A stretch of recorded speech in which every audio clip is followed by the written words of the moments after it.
Amada iglesia, no sé cuántos de ustedes han visto algo tan asombroso en su vida que se han quedado sin aliento y sin palabras. ¿Qué es lo más asombroso que ustedes han visto en su vida? Un amigo hace algunos años me contó la experiencia que fue para él el visitar un lugar en los Estados Unidos que se conoce como las Cataratas del Niágara. Ver esa cantidad de agua corriendo fue algo que produjo un tremendo impacto en él. Y eso es algo que constantemente podemos ver. O sea, las personas que han visto, por ejemplo, el Gran Cañón, veíamos hace poco una película con Mari y la persona llevaba a un grupo de chicos precisamente a conocer el Gran Cañón y lo que el impacto de ver esta formación natural produjo en sus vidas, la pequeñez, el quedarse sin aliento, el asombro que esto produce. Eh, Ese tipo de experiencias tan sobrecogedoras en ocasiones producen que las palabras sobren. Decir cualquier cosa ante eso podría dañar incluso el momento. Mis amados hermanos, guardando nuevamente, como lo he mencionado en otras ocasiones, las obvias proporciones, esto es lo que está ocurriendo en esta mañana en el pasaje que estamos mirando. Todo ocurre después de que Jesús anunciara su muerte y después de que su enseñanza y después de esa enseñanza que él da acerca del discipulado. La palabra de Dios nos dice que el Señor empezó a hablar acerca de lo que acontecería después de que Pedro proclama que él es el Mesías. Y él empieza a explicarles que él moriría. Pedro queda impactado por eso y decide hablar con Jesús para que cambie de opinión y Jesús lo llama, lo reprende y le enseña lo que es el costo del discipulado, que fue algo de lo que estuvimos considerando la semana pasada. El pasaje que estamos estudiando en esta mañana nos habla acerca de esa transfiguración de Jesús y esto nos confirma precisamente o reafirma a los discípulos algo que debían tener claro. Sin duda Jesús es el Mesías, el Hijo de Dios prometido. Él es el agente de la salvación, pero como instrumento que traería salvación a las vidas, Él sufriría antes de ser glorificado. Esto sirve entonces no solamente para confirmar la identidad de Jesús, sino que además confirma lo que Jesús está diciendo acerca de su muerte, lo que acontecería en las siguientes semanas en Jerusalén. Después de esa escena gloriosa, Jesús desciende y se encuentra nuevamente con la realidad y con la incredulidad de muchas personas y de sus discípulos cuando no pueden liberar a un joven que está poseído por un espíritu inmundo. Nos encontramos entonces, mis amados hermanos, en la segunda escena o en la segunda parte del Evangelio de Marcos, en donde se ha expresado con claridad su misión y ahora Jesús se dispone a preparar a sus discípulos para ese descenso a Jerusalén, en donde cumplirá con su misión.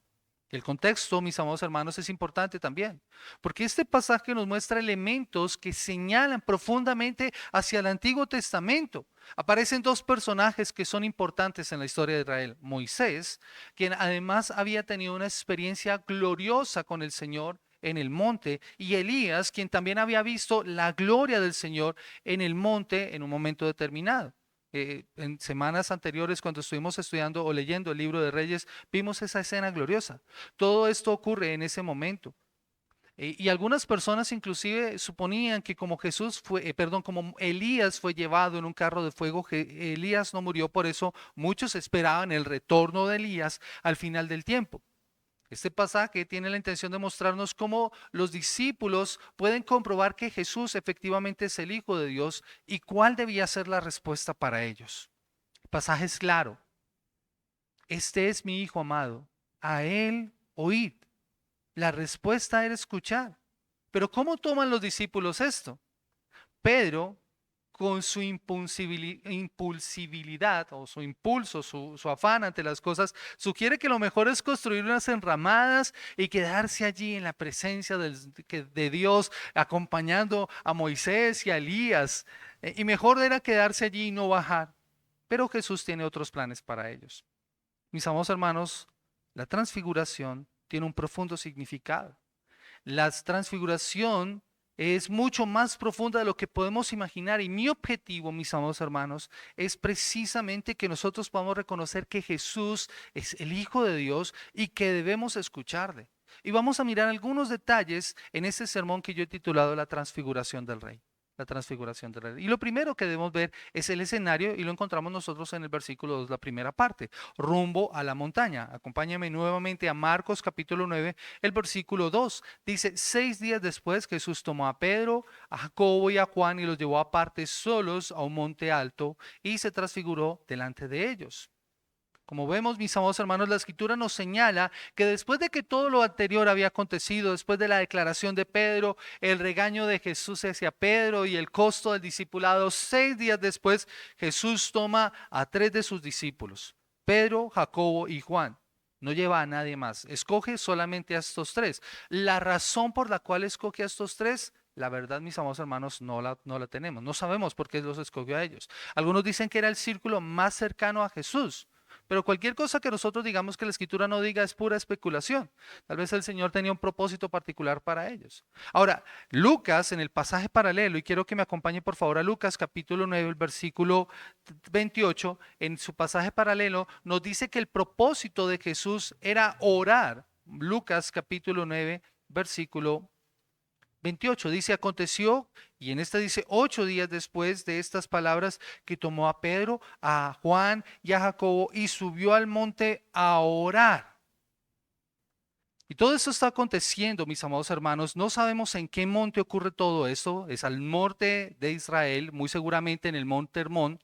Y allí está ocurriendo todo esto. Cuando logran llegar a la cima de la montaña, dice la palabra del Señor, lo que nos lleva a la segunda escena en la montaña. Marcos capítulo 9, versículo 2 en adelante. Y dice, y se transfiguró delante de ellos. Marcos nos dice entonces lo que ocurrió. Se transfiguró. Y esto es un cambio radical. La palabra transfigurar literalmente significa cambio de apariencia.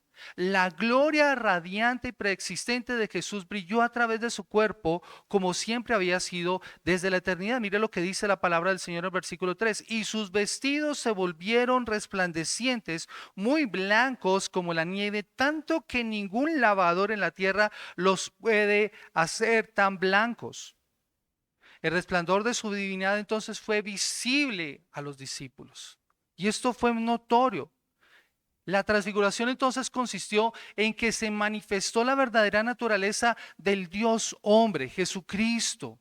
Es como si el velo que normalmente ocultara la gloria del Señor se hubiera quitado. Por unos instantes, la palabra del Señor nos muestra que la majestad y la gloria del Señor que le eran propias se dejó ver.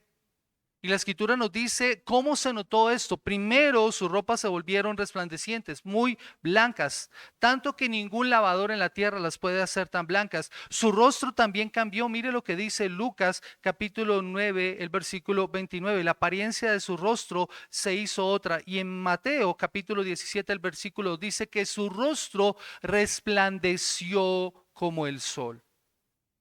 Así que mis amados hermanos, este pasaje es una revelación de la gloria divina que Jesús poseía en la vida presente.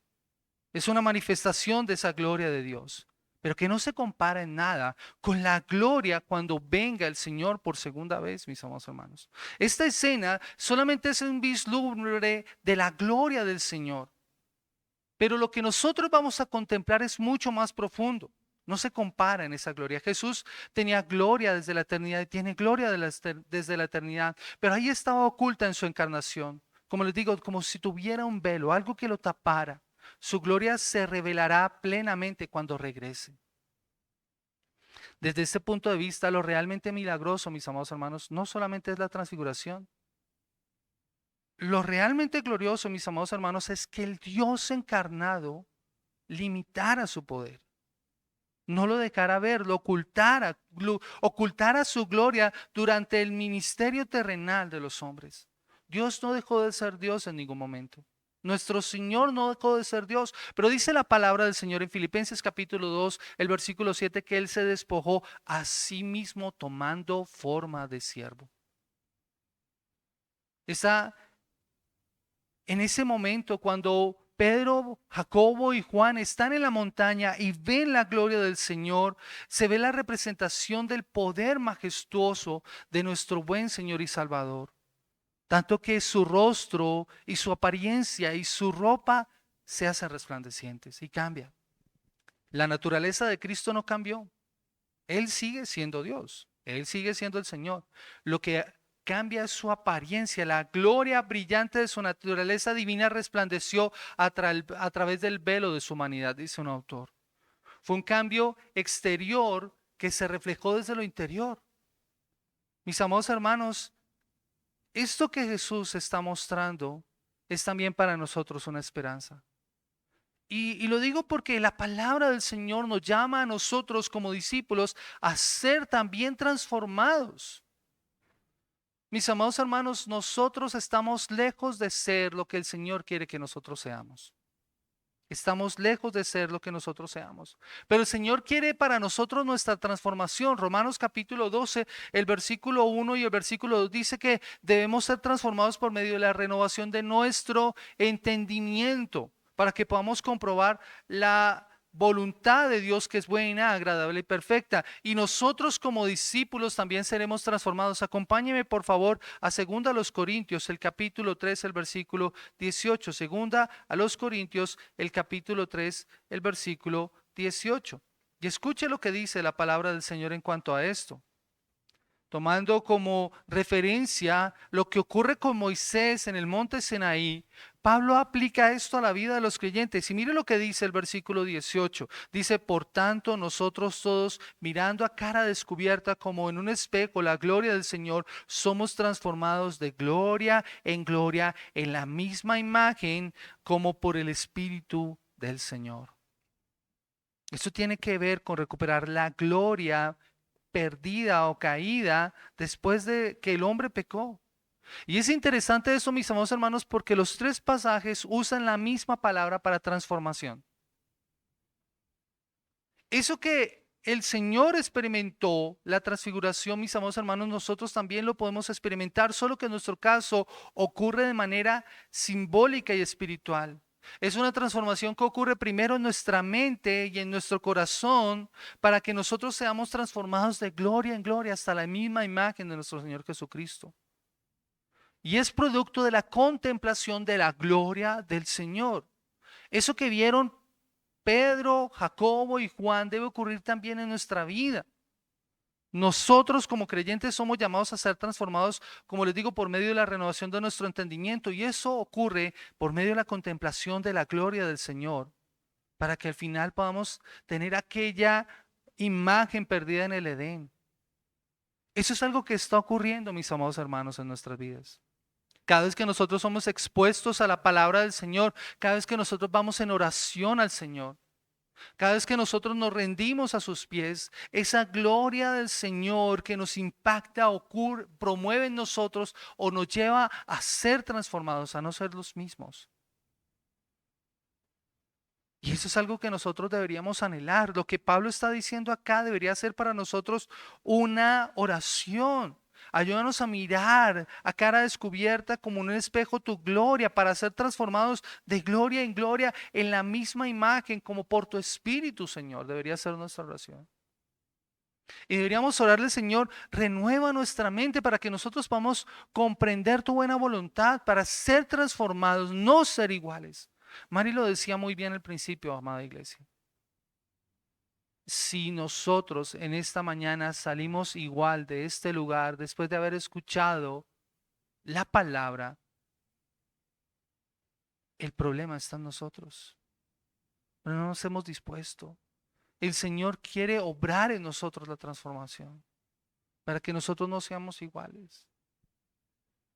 Pero mis amados hermanos, el pasaje continúa y dice la palabra del Señor que la escena se volvió cada vez más intensa. Mire lo que dice el versículo 4. No solamente el Señor fue transfigurado, su ropa cambió, su rostro resplandeció, sino que dice el versículo, y les apareció Elías con Moisés y hablaban con Jesús.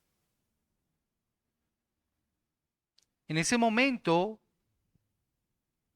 como que las cosas se van poniendo más intensas. Lucas capítulo 9, el versículo 31 dice la palabra del Señor de la siguiente manera. Dice, quienes aparecieron rodeados de gloria y hablaban de su partida que iba Jesús a cumplir en Jerusalén. Así que no se nos dan detalles de ese diálogo que están teniendo Elías y Moisés con Jesús. Solamente se nos dice que implicaba la partida. pero debió haber sido una charla larga. Todo esto era maravilloso, era extraordinario. Los acompañantes de Jesús debían estar estupefactos a pesar del cansancio que podrían estar experimentando. Estaban allí presentes. ¿Pero por qué estos dos hombres? ¿Por qué Moisés y Elías? Es bien interesante que sean estos dos. Moisés era o había sido el líder más importante de la historia en Israel. Había guiado al pueblo a través del desierto durante el éxodo.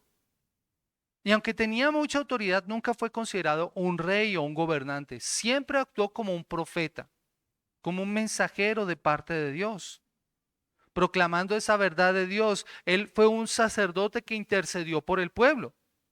Elías, por su parte, fue un profeta en uno de los momentos históricos más oscuros de Israel. En uno de los momentos en donde la depravación moral fue muy grande para la historia israelita. Y tuvo un tremendo celo por la ley de Dios, por la idolatría tan descarada que vivía el pueblo. Su ministerio se caracterizó por señales milagrosas sorprendentes. Tanto, como les digo, esperaban el regreso al final como una señal que antecedería la llegada del Mesías. Y como ellos, no hubo otros líderes en la historia del pueblo de Israel. Así que su testimonio era confiable, tanto el de Moisés como el de Elías. Un autor lo explica así: nada pudo haber dado a los apóstoles más seguridad y confianza en que la muerte de Jesús cumpliría el propósito de Dios que oírlo de labios de Moisés y de Elías. Recuerden que ellos están allí para hablar de la partida de Jesús. Y los apóstoles están escuchando esto. Pero hay un paralelo más entre Moisés y Elías. En el versículo 1 en Marcos capítulo 9 se nos dice: de cierto os digo que hay algunos de los que están aquí que no gustarán de la muerte hasta que hayan visto el reino de Dios venido con poder. Así que se nos está hablando acerca de la muerte de Cristo, que era verdad. La transfiguración estaba entonces preparando a los discípulos para esto que Jesús les había dicho anteriormente. Jesús iba a morir. Ese era el plan de Dios. Pedro, Jacobo y Juan tenían que ser conscientes de esa realidad. Ese era el plan. Y la manifestación de la gloria de Dios era evidencia de esto. Por eso, al estar presentes allí, estos dos hombres confirman lo que iba a acontecer. Y es importante también porque estos hombres en el Antiguo Testamento experimentaron teofanías. ¿Qué es una teofanía? Un encuentro con el Señor. Un encuentro con el Señor. Ambos estuvieron en la montaña con el Señor. Ambos fueron siervos fieles que sufrieron por hacer la voluntad de Dios. Fueron rechazados y fueron aprobados por Dios. Ellos vieron al Señor. Y por eso pueden proporcionar testimonios importantes sobre la autoridad de Jesús y de su misión. Y en lo que nos cuenta Lucas hay un detalle que no puede pasar desapercibidos, porque ellos hablan acerca de la partida. ¿Y por qué esto es importante, mis amados hermanos? Porque la palabra que se usa para partida es la misma palabra que en el Antiguo Testamento señala el éxodo. Jesús iba a Jerusalén y en unas cuantas semanas cumpliría el propósito para el cual fue enviado. Pero esto implicaría que sería entregado, y esto sería trágico, esto sería cruel, esto sería doloroso. Pero esto sería ahora un éxodo. Un éxodo para la iglesia, un éxodo para los creyentes. Eso que Jesús estaba dispuesto a hacer implicaba no una salida de la esclavitud de una tierra o de un tirano, sino la salida de la esclavitud del pecado. Ya no se dirigirían entonces a la tierra prometida en donde fluye leche y miel, sino que sería para una nueva vida con Cristo. Por tanto, creyente, entiende lo que Jesús está haciendo acá. Jesús está diciendo y nos está mostrando que Él nos ha sacado a nosotros de la esclavitud. Ya no somos esclavos del pecado, Dice la palabra del Señor que ya no somos esclavos del pecado. Romanos capítulo 6, al versículo 17 al versículo 19 dice de la siguiente manera: ¿no sabéis que si os sometéis a alguien como esclavos para obedecerle, sois esclavos de aquel a quien obedecéis, sea del pecado para muerte o sea de la obediencia para justicia? Pero gracias a Dios que aunque eras esclavos del pecado, habéis obedecido de corazón aquella forma de doctrina a la cual fuisteis entregados. Y libertados del pecado viniste a ser siervos de justicia. Hablo como humano por vuestra humana debilidad, que así como para iniquidad presentasteis vuestros miembros para servir a la inmundicia de la iniquidad, ahora para santificación, presentad vuestros miembros para servir a la justicia. Amada iglesia, ¿por qué podemos hacer esto? Porque Jesús nos ha sacado en su éxodo para darnos una nueva vida. Ya no somos esclavos del pecado. Por eso es que ya no hay condenación para los que están en Cristo. Los que no andan conforme a la carne, sino conforme al Espíritu, dice la Escritura. Y esto es importante, mis amados hermanos, para nosotros como aplicación. Pero el pasaje no finaliza allí. Parece que Pedro está muy emocionado. Mire lo que dice el versículo 5. Entonces Pedro dijo a Jesús: Maestro, bueno es para nosotros que estemos aquí y hagamos 3 enramadas, una para ti, otra para Moisés y otra para Elías. Él reconoce que era bueno que estuvieran allí y sus compañeros estuvieran allí. Esta era una tremenda experiencia espiritual. Imagínense estar allí en la presencia de Dios mismo, hablando con Moisés y con Elías o escuchando esa conversación allí. Y observar a Jesús con todo su poder y todo su esplendor, esto debió haber sido sorprendente. Pero con esa impulsividad característica que les menciono, él esperaba que esta experiencia durara varios días. Y como ocurrió con Moisés cuando subió en el monte, Moisés estuvo más de 40 días en el monte. Tal vez él vuelve a manifestar esto y esto tiene la intención de que Jesús no descienda a morir. Como que quedémonos aquí, que aquí es mejor, Señor. ¿Para qué ir a la cruz? Y lo que decide entonces es hacer una enramada. En Israel las enramadas celebran precisamente ese tránsito que el pueblo de Israel tuvo por el desierto. ¿Recuerdan ese suceso de la liberación del pueblo de Israel de la esclavitud? ¿Y qué mejor momento que ese para poder hacer una enramada? Estar todos juntos y poder compartir con el Señor. Pero dice la palabra del Señor que es claro que él no sabía de lo que hablaba. El versículo 6 dice: porque no sabía lo que hablaba, pues estaban espantados. Esta experiencia tan sobrecogedora lo había él dejado asombrado, espantado, pero también aturdido. No sabía qué decir en ese momento. Y Lucas capítulo 9, el versículo 33 nos declara otro detalle importante allí, del versículo 33: y sucedió que apartándose ellos de él, Pedro dijo a Jesús: Maestro, bueno es para nosotros que estemos aquí y hagamos 3 enramadas, una para ti, otra para Moisés y una para Elías, no sabiendo lo que decía. No sabía qué decir. Sus palabras son inapropiadas en ese momento. En medio de ese aturdimiento mental, ellos sabían también lo que estaba ocurriendo. Amada iglesia, estar en la presencia de Dios sin la condición correcta implicaría la muerte para la persona. Pedro sabe lo que esto significa. Acompáñeme por favor a Éxodo capítulo 33, el versículo 20. El Señor habla con Moisés y le recuerda estas palabras. Éxodo capítulo 33, el versículo 20. Escuche lo que dice la palabra del Señor. Cuando Moisés le pide que le deje ver su gloria, el Señor le dijo: yo haré pasar todo mi bien delante de tu rostro y proclamaré el nombre de Jehová delante de ti. Tendré misericordia del que tendré misericordia y seré clemente para con el que seré clemente. Y dijo: mas no podrás ver mi rostro, porque no me verá hombre y vivirá. La gloria manifiesta del Señor está allí y ellos saben que son pecadores. Están viendo esta escena, están oyendo todo esto de la manera que Moisés lo había visto, de la manera que Elías lo había visto. Esto los tiene profundamente asombrados. No era solamente la presencia de estos dos hombres, sino la misma presencia de Dios. Versículo 7 y dice la palabra del Señor, entonces vino una nube que les hizo sombra y desde la nube una voz que decía, este es mi Hijo amado, a él oíd. Esta era la nube de la gloria de Dios. Y esto en el Antiguo Testamento significaba la misma presencia del Señor que habitaba de manera visible y permanente entre su pueblo. Era la manifestación visible de la gloria del Señor. En el desierto, la nube de la gloria del Señor los acompañaba, dándoles sombra, dándole dirección. Cuando la nube se posaba en un lugar, ellos se establecían y armaban el tabernáculo y estaban allí unos cuantos días. Luego la nube se movía y ellos tenían que seguir la nube. Era la gloria del Señor. Fue la nube la misma que vio Moisés en el monte. Esa nube los envolvió y les proveyó dirección. Ahora está en esa montaña para guiarlos hacia Jesús y decirle lo que tenían que hacer. Así está ocurriendo. Este es mi Hijo amado. Primero, una identificación de Jesús como el Hijo de Dios. La segunda persona de la Trinidad encarnado que vino para redimirnos de nuestros pecados y para guiarnos por medio de su éxodo hacia la liberación de nuestros pecados.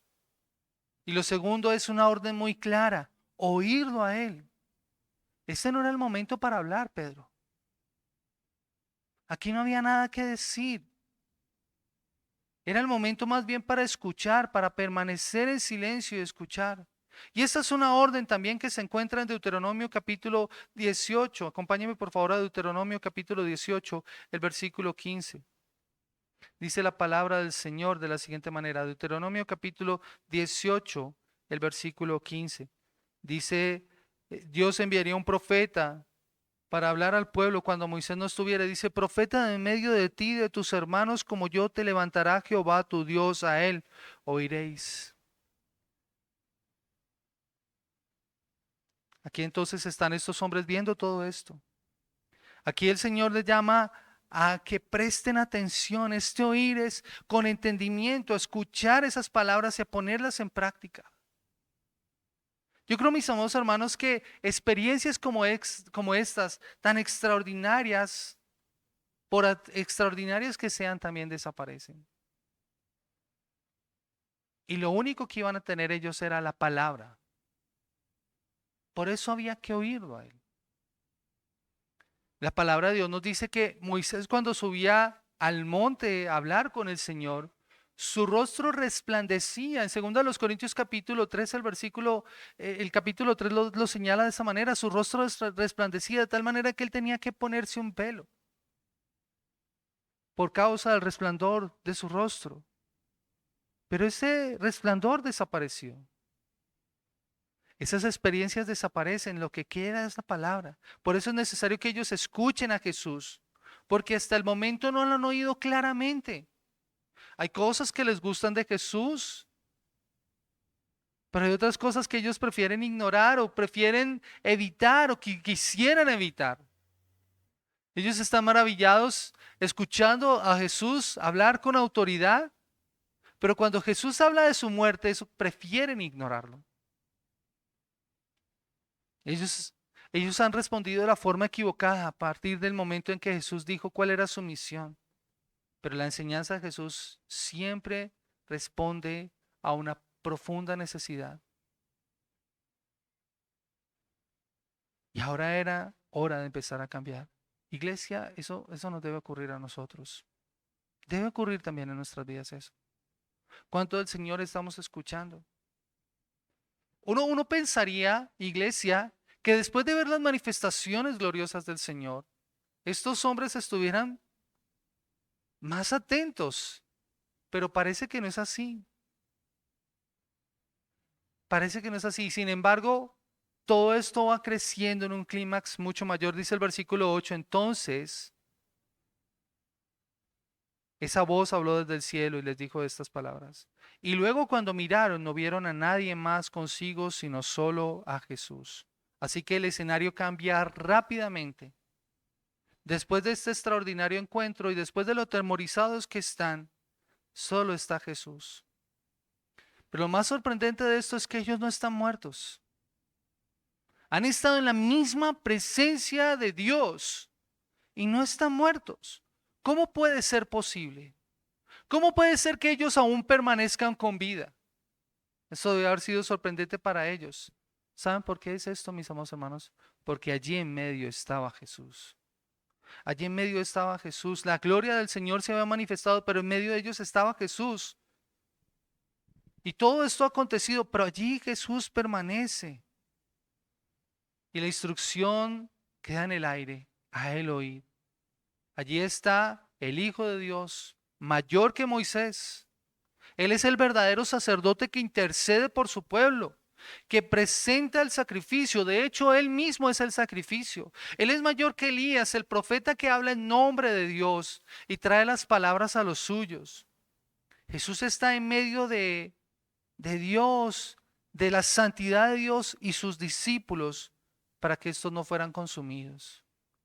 Amada iglesia, eso también nos da aliento a nosotros. Jesús puede hacer lo que ni Moisés ni Elías pueden hacer.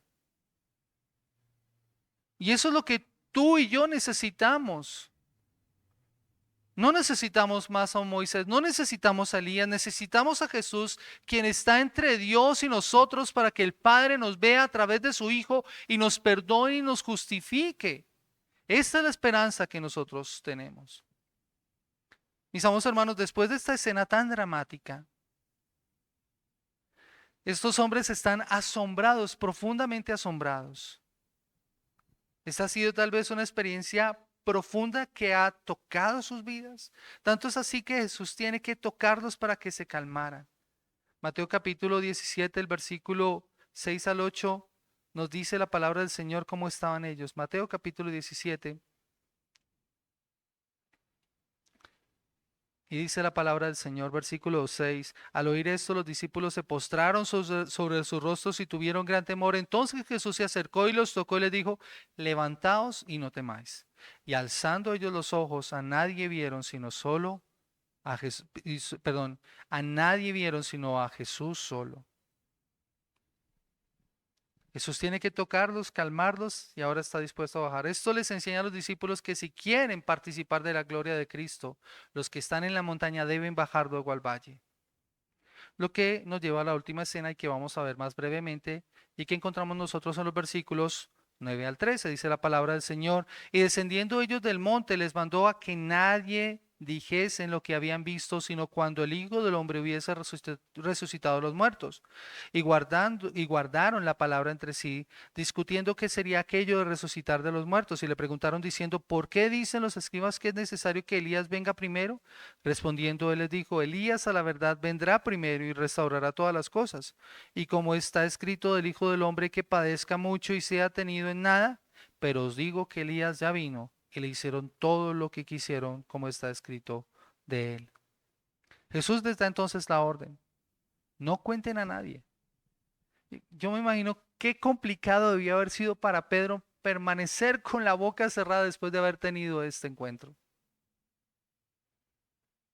Y efectivamente ellos no contaron a nadie. La intención es hasta que el Hijo del Hombre hubiera resucitado. Pero entre ellos hay dudas. ¿Qué significa esto de resucitar entre los muertos? Para ellos todavía esto está causando un choque mental muy profundo. Los discípulos de Jesús no entendían la diferencia entre la primera y la segunda venida de Jesús y la resurrección. Los judíos en la época de Jesús esperaban a un líder militar y político, a un líder que viniera y libertara a los israelitas con poder, más parecido a un Moisés, con el poder de Elías. Los maestros de la ley explicaban entonces que Elías debía venir primero como una señal del cumplimiento de la venida del Mesías. Pero Jesús les aclara aquí que Elías ya había venido. No se nos dice la reacción. Es cierto, Elías tiene que venir primero. Uno lee los profetas, Malaquías capítulo 13, versículo 1 y Malaquías capítulo 4, versículo 5, dice que Elías tenía que venir primero. Pero el mismo Señor dice que Elías ya había venido. El que preparaba el camino ya había estado entre ellos. Y ese fue Juan el Bautista. Hicieron todo cuanto con él quisieron. Así mismo acontecería con Jesús. Así que Jesús les lleva a los discípulos la verdadera interpretación. Y esta escena termina con estas palabras de Jesús en el ambiente, retumbando todavía en los oídos de estos hombres, quienes se preparan entonces para el siguiente escenario que, si Dios permite, consideraremos la próxima semana. Pero yo quiero finalizar, mis amados hermanos, con esta aplicación. ¿Por qué es importante este pasaje? ¿Por qué es importante este pasaje para nosotros y para nuestras vidas? Nuevamente recordemos, mis amados hermanos, que la transfiguración indica que Jesús es el Mesías y es el mediador de un nuevo pacto. Acompáñeme por favor a Hebreos capítulo 8, el versículo 10. Hebreos capítulo 8, el versículo 10.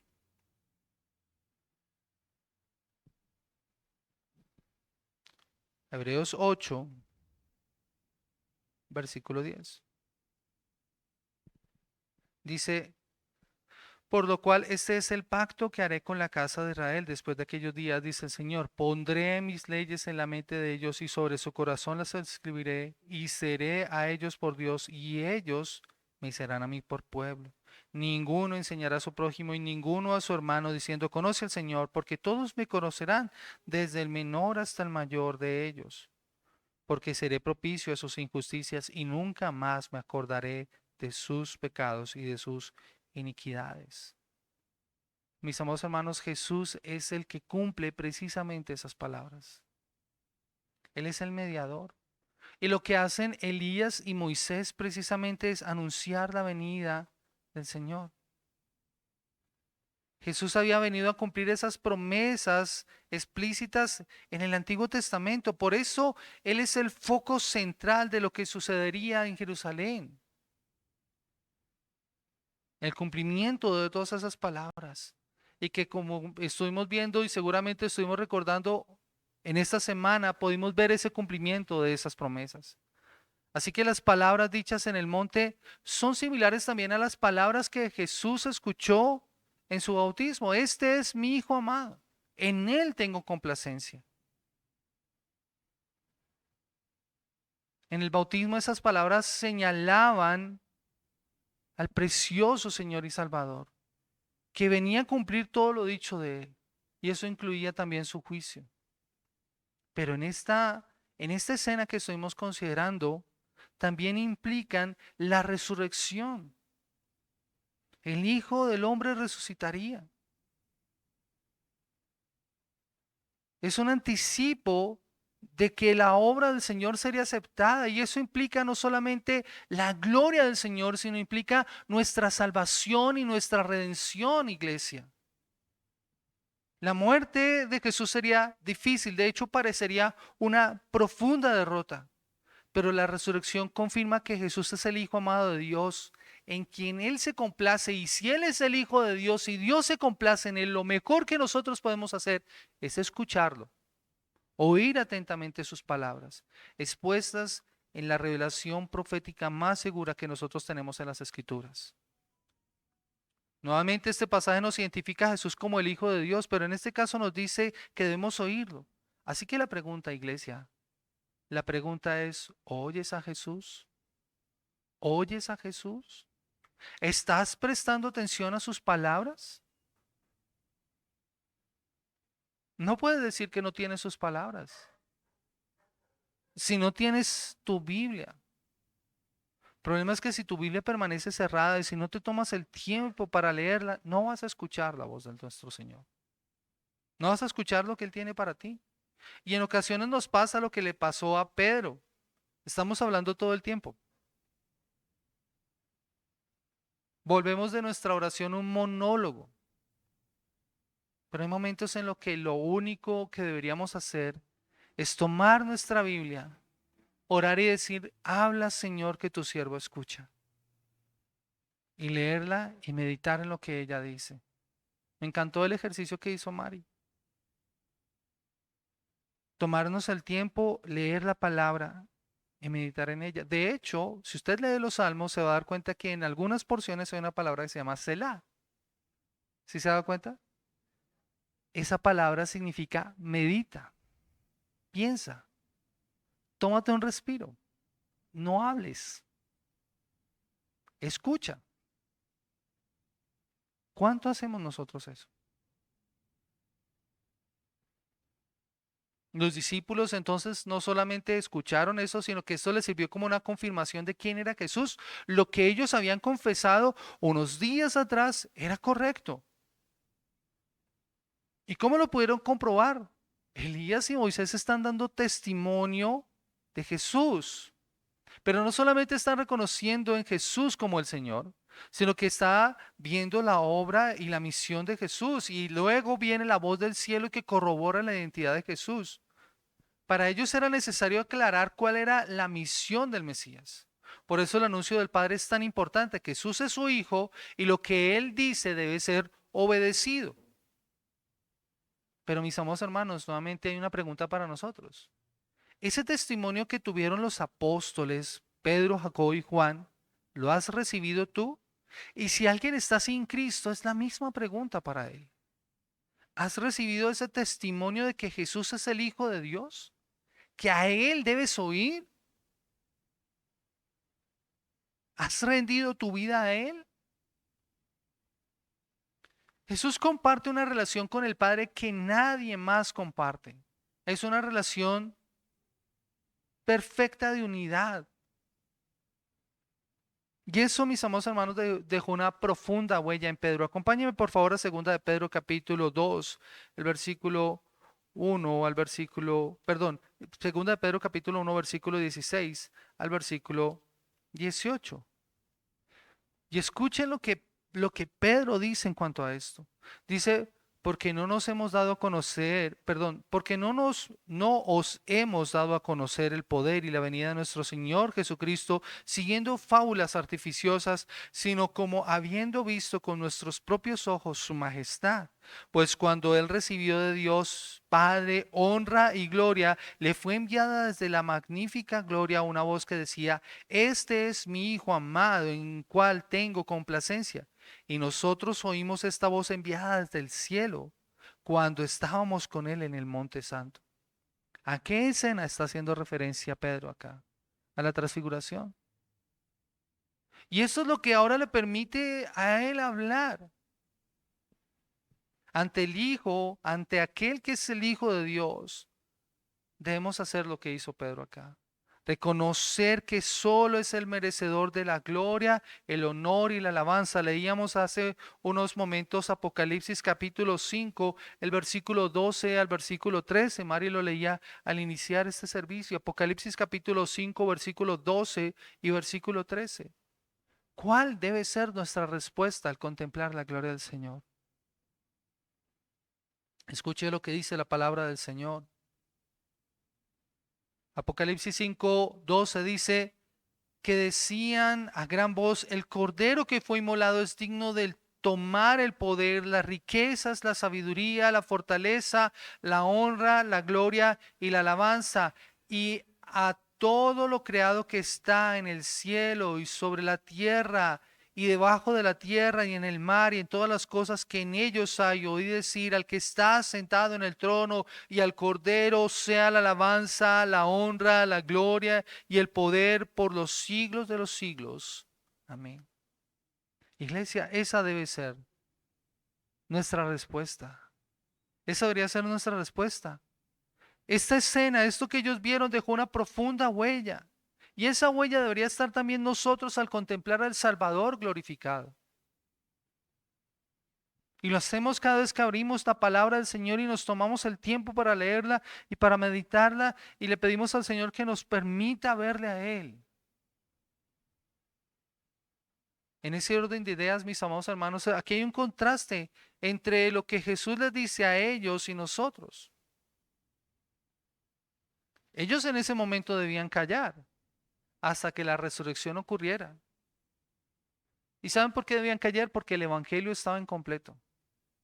Jesús había manifestado su autoridad. Jesús es el Hijo de Dios. Él es el Redentor. Pero Él tenía que morir y tenía que resucitar. Si ellos hubieran contado lo que vieron ese día en el monte, el mensaje estaría incompleto. Ellos tendrían que tener el cuadro completo. Y solo después de la cruz, solo después de la muerte, solo después de la resurrección, ellos tendrían el cuadro completo. Mis amados hermanos, nosotros tenemos el cuadro completo. Nosotros tenemos el cuadro completo. La resurrección ocurrió y nuestra fe tiene sentido. Tenemos un mensaje que predicar. Nuestro Salvador glorioso vive. El Rey de la majestad de las alturas, al que, como dice aquí la palabra del Señor, se ha dado toda la alabanza, la honra, la gloria, el poder por los siglos de los siglos, vive. Hoy, providencialmente, recordamos la resurrección de nuestro Señor. Finalizando Semana Santa, hoy recordamos precisamente eso. Mis amados hermanos, por eso es que nosotros tenemos una razón para adorar. Pero no solamente hoy, sino todos los días, en nuestra casa. Y cada vez que nosotros vengamos acá, recordamos eso, nuestro Señor y Salvador vive. Y ese mensaje debemos darlo a conocer a las personas. Él es el Cristo que vino a dar su vida para rescatar. Y la presencia de Moisés y Elías precisamente ratifican ese hecho de que Jesús es el cumplimiento del Antiguo Testamento. Jesús es el clímax de toda la historia redentora. Es el personaje más importante. Lo que acontecería unos meses más adelante en Jerusalén y que a toda costa Pedro estaba intentando detener, era el cumplimiento de algo que había sido anunciado siglos atrás para el pueblo de Israel, pero que nos alcanzaría a nosotros. Y este era el plan de Dios desde el principio. Ese no fue un plan B de Dios. Era el plan desde la eternidad. Así que no habría retraso, no habría nada que estorbara ese propósito de Dios. Jesús es más grande entonces que Moisés y que Elías. Ambos hombres tuvieron experiencias memorables en el Antiguo Testamento, como lo vimos. Moisés en el monte Sinaí vio el rostro del Señor. Su rostro resplandeció por contemplar la gloria del Señor. Pero como les digo, esa gloria resplandeció. Acompáñenme por favor a 2 Corintios el capítulo 3. 2 Corintios el capítulo 3. Y escuchen cómo lo dice el apóstol Pablo. Versículo 12. Dice, así que teniendo tal esperanza, usamos de mucha franqueza, y no como Moisés, que ponía un velo sobre su rostro para que los hijos de Israel no fijaran la vista en el fin de aquello que había de ser abolido. Pero el entendimiento de ellos se embotó, porque hasta el día de hoy, cuando leen el antiguo pacto, les queda el mismo velo no descubierto, el cual por Cristo es quitado. Y aún hasta el día de hoy, cuando se lea a Moisés, el velo está puesto sobre el corazón de ellos. Pero cuando se conviertan al Señor, el velo se quitará, porque el Señor es el Espíritu, y donde está el Espíritu del Señor, allí hay libertad. Por tanto, nosotros todos, mirando a cara descubierta como en un espejo la gloria del Señor, somos transformados de gloria en gloria, en la misma imagen como por el Espíritu del Señor. Mis amados hermanos, el rostro de Moisés resplandeció cuando estuvo en la presencia del Señor en la montaña. Y años más tarde, un poco más viejo, vio de lejos la tierra prometida a la que no pudo entrar, sin el mismo resplandor en su rostro. Elías en el monte Carmelo, que está huyendo precisamente de sus perseguidores después de esa gran victoria sobre los profetas de Baal, creyó que estaba solo y Dios se manifestó a su vida y le revela su propósito, pero al bajar del monte ambos hombres no fueron los mismos. Pero ahora se encuentran nuevamente cara a cara con el Señor. Ya sus rostros no son los mismos, pero la gloria del Señor se manifiesta nuevamente a ellos. Y allí está Jesús con sus discípulos. Y luego quedan ellos solos con sus discípulos, Jesús con sus discípulos. No es Elías, no es Moisés, es el Señor. No es Elías, no es Moisés, es Jesús. Por eso necesitamos oírlo a Él. Verlo transfigurado solo era una sombra de lo que ocurriría tras la cruz. Después de su resurrección dice la palabra del Señor que Él ya tenía un cuerpo diferente. Toda esa humillación y todo eso sufrimiento produciría algo. Mis amados hermanos, esa confianza y esa seguridad que los discípulos debieron haber experimentado son las que nosotros ahora tenemos. y tenemos la confianza de que seremos transformados. Acompáñeme, por favor, a Primera de Juan, capítulo 3, el versículo 1 al versículo 3. Primera de Juan, capítulo 3, versículo 1 al versículo 3. Dice la palabra del Señor: Mirad cuál amor nos ha dado el Padre para que seamos llamados hijos de Dios. Por esto el mundo no nos conoce porque no le conoció a Él. Amados, ahora somos hijos de Dios y aún no se ha manifestado lo que hemos de ser. Pero sabemos que cuando Él se manifieste, seremos semejantes a Él por cuanto le veremos tal como Él es. Y todo aquel que tiene esta esperanza en Él se purifica a sí mismo, así como Él es puro. Iglesia, eso es lo que nosotros necesitamos experimentar. Muchas personas esperan un encuentro sobrenatural de esta lado de la eternidad que seguramente es pasajero. El único encuentro que va a transformar nuestras vidas radicalmente es el encuentro con Jesús. Y eso no se comparará en nada para cuando Él venga. Por eso dice el apóstol acá que todo aquel que espera en esto, que tiene esa esperanza, se purifica a sí mismo como Él es puro. ¿Tienes esa esperanza? ¿Tienes esa confianza? Lo que ocurrió a estos tres hombres en esa montaña, en ese día, no se compara en nada a lo que ocurrirá cuando Jesús vuelva. Iglesia, lo que ellos experimentaron en ese momento no se compara en nada a lo que nosotros experimentaremos cuando Él vuelva por segunda vez. La promesa de su venida. Y ese debe ser un aliciente para nosotros para luchar cada día contra el pecado, como dice el apóstol aquí. El que tiene esta esperanza se purifica a sí mismo, así como Él es puro. ¿Tienes esa esperanza? Y esto nos reta a nosotros para poder enfrentar esto en nuestra vida diaria. Así que iglesia, anhela su venida, espera verlo, contemplarlo en todo su esplendor, en el esplendor de su gloria, pero sin temor al pecado. Cristo venció con su cruz la muerte y el pecado, y todo aquel que confía en Él verá que su vida no será igual. Así que todos nosotros a quienes se nos ha quitado el velo, podemos ver la gloria y podremos reflejar la gloria del Señor. Dice la palabra del Señor, y el Señor, quien es el Espíritu, nos hace más y más parecidos a Él a medida que somos transformados a su gloriosa imagen. O que el Señor bendiga su palabra y que nos ayude a poder experimentar ese cambio y esa transformación en nuestras vidas. Este Rey transformado, este Rey transfigurado, que nos dé su fortaleza y su guía para poder vivir nuestra vida día tras día. Él sea la gloria. Soberano Señor Dios, queremos darte gracias en esta mañana por esta porción de tu palabra que nos has permitido estudiar.